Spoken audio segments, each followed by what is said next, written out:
You've had a perfect vacation. You're relaxed, you've had fun, and now you're about to ruin everything in the last 60 minutes. Disembarkation Day is a logistical nightmare designed to stress you out and take your money one last time. Today, I'm revealing the 9 mistakes that turn a dream vacation into a chaotic, stressful, and expensive exit. My name is Kai. For 10 years, I've worked on these floating cities, and let me tell you a secret. The day the crew dreads the most isn't Embarkation Day, it's Disembarkation Day. Because on Embarkation Day, everyone is excited. On Disembarkation Day, everyone is grumpy, rushed, and stressed. On that final morning, the ship's magical atmosphere disappears. It's replaced by the checkout chaos of a giant hotel. Hallways fill with luggage, elevators become gridlocked, and people lose their vacation politeness towards each other. Why? Because the cruise lines have to evacuate thousands of people in just a few hours and prepare for thousands of new passengers arriving the same day. This military-like operation is a minefield for the rookie passenger. Your relaxed Zen state can evaporate in those last 60 minutes. Today, I'm going to tell you the 9 tactical mistakes you need to know so you don't fall victim to that last day robbery, so you don't get caught in the chaos, and so your final memory of the vacation isn't a stressful cue. Mistake 1. The pack everything panic, being naked on the last morning. The disembarkation process actually starts the night before. When you return from dinner, you find luggage tags and an instruction note left in your cabin. The instructions are simple. Please tag your large suitcases and leave them outside your cabin door by 11 p.m. Our crew will collect them and have them ready for you in the terminal tomorrow morning. What does the rookie passenger do? Excitedly, or tiredly, they pack everything, absolutely everything, into that suitcase. The shoes they'll wear the next morning, their pants, their shirt, even their toothbrush and medications. They pack it all and put the suitcase outside the door. 7 a.m. arrives. The ship has docked, and that passenger realizes their closet is empty. All they have is last night's pajamas or their fancy dinner attire. No shoes, just slippers. Toothbrush, contact lens solution, vital blood pressure medication, all inside that suitcase, which is now buried under thousands of others in the ship's cargo hold. This is the most panic-inducing way to start the day. You might see that passenger in the breakfast hall wearing a bathrobe or last night's evening gown with slippers on their feet. At that moment, all their experienced traveler aura has vanished. Tactic: apply the reverse of the first day survival kit tactic from the Embarkation Day video. Prepare a last day survival kit.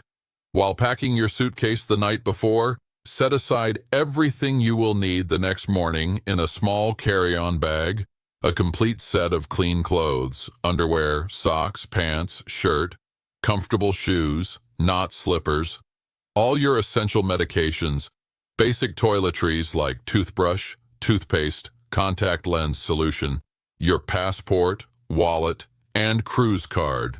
Never pack these in checked luggage. This simple preparation ensures you spend your last morning calmly, not in a panic.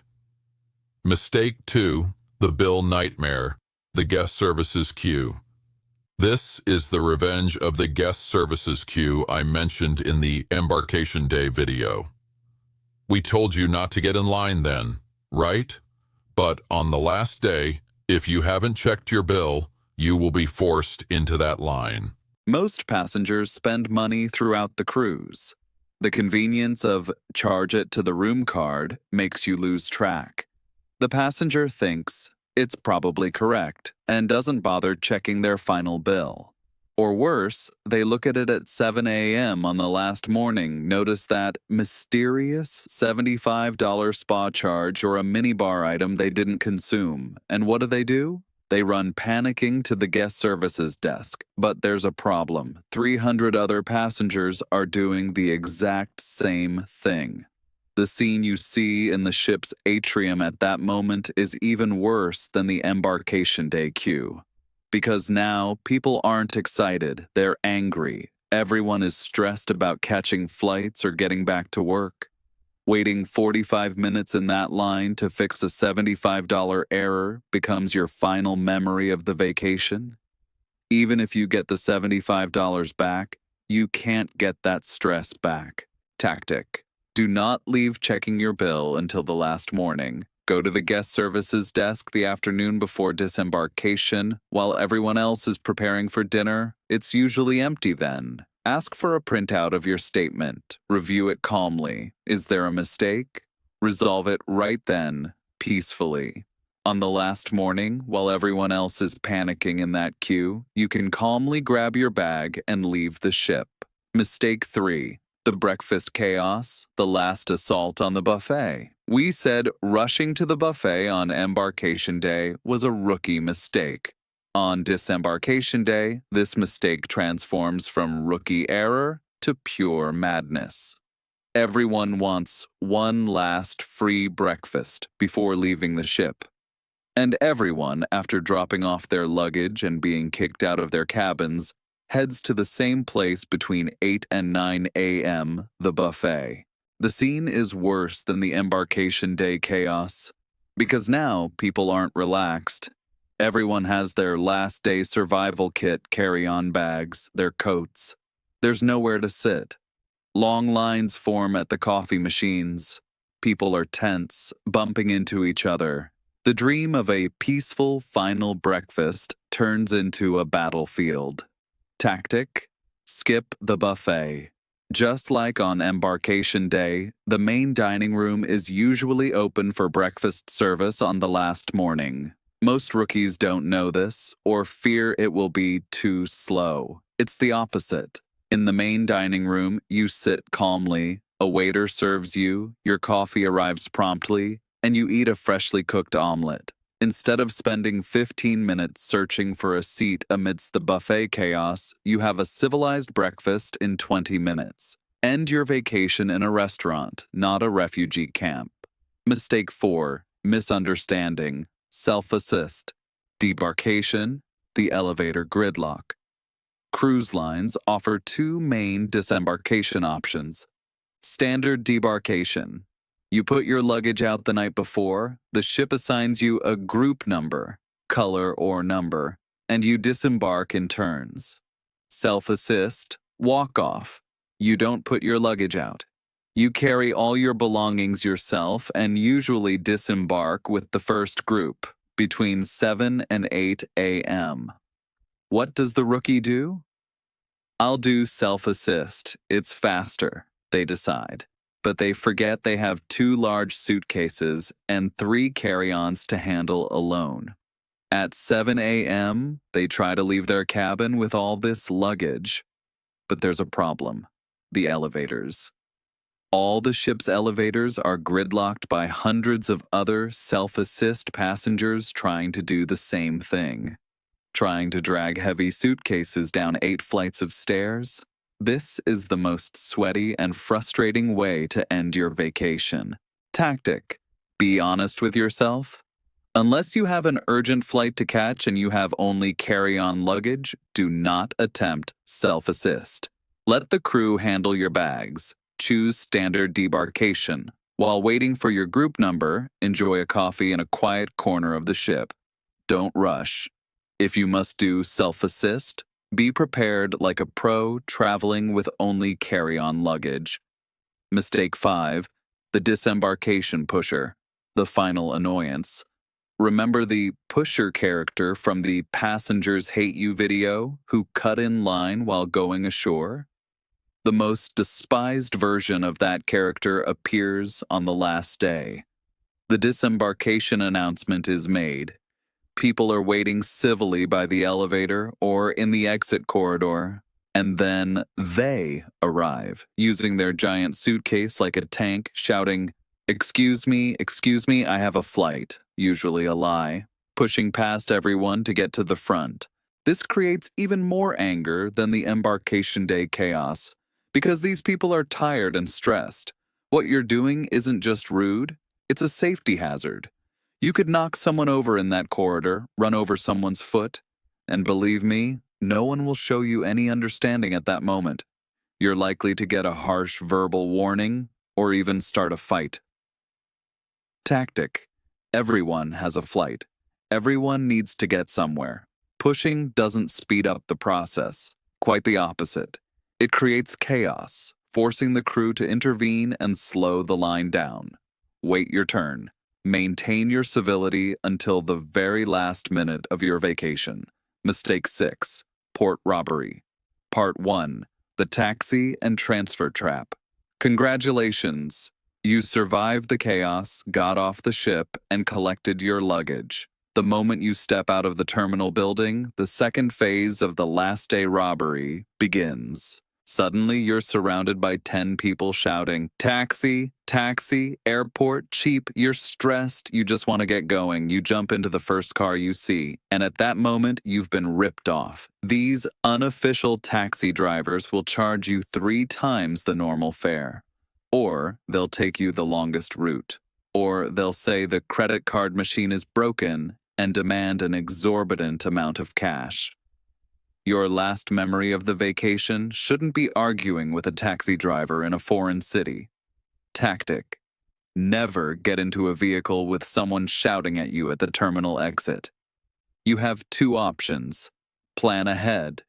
While still on the ship, arrange for the ship's official transfer service, expensive but safe, or book a reputable transfer company in the port city, Uber, Bolt, or a reliable local firm for the next day. Use the official queue. Every terminal has an official taxi stand. Get in that line. The vehicles there are registered and required to use a meter. You might wait 5 minutes longer, but you won't pay $50 extra.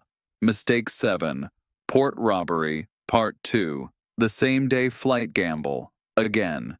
In the embarkation day video, we said booking a flight on the same day as the cruise departs is suicide. What about the return? This is an even deadlier gamble. The passenger sees the ship is scheduled to dock at 7 a.m. and books a flight for 9:30 a.m. I have 2.5 hours, plenty of time, they think. What did they forget in this calculation? Disembarkation might not start until 9 a.m., depending on their group number. Waiting time for luggage, 30 minutes. Travel time from the port to the airport, 45 minutes. And most importantly, customs and immigration. Thousands of passengers trying to clear customs at the same time. This can easily take 1 hour. You've already missed your 9:30 a.m. flight. Your vacation ends with the stress of paying thousands for a new last-minute ticket at the airport. Tactic. For the day you disembark, never book a flight before noon. The safe rule is, book your flight at least 5 to 6 hours after the ship's scheduled arrival time. If the ship docks at 7 a.m., your flight should be no earlier than 12 p.m. or 1 p.m. Waiting an extra hour at the airport is far better than the stress and cost of missing your flight. Mistake 8. Taking ship property as a souvenir. The passenger does a final check of their cabin. Their eyes fall on that soft bathrobe with the cruise line logo. This would make a great souvenir, they think. I paid so much, they won't notice if I take this.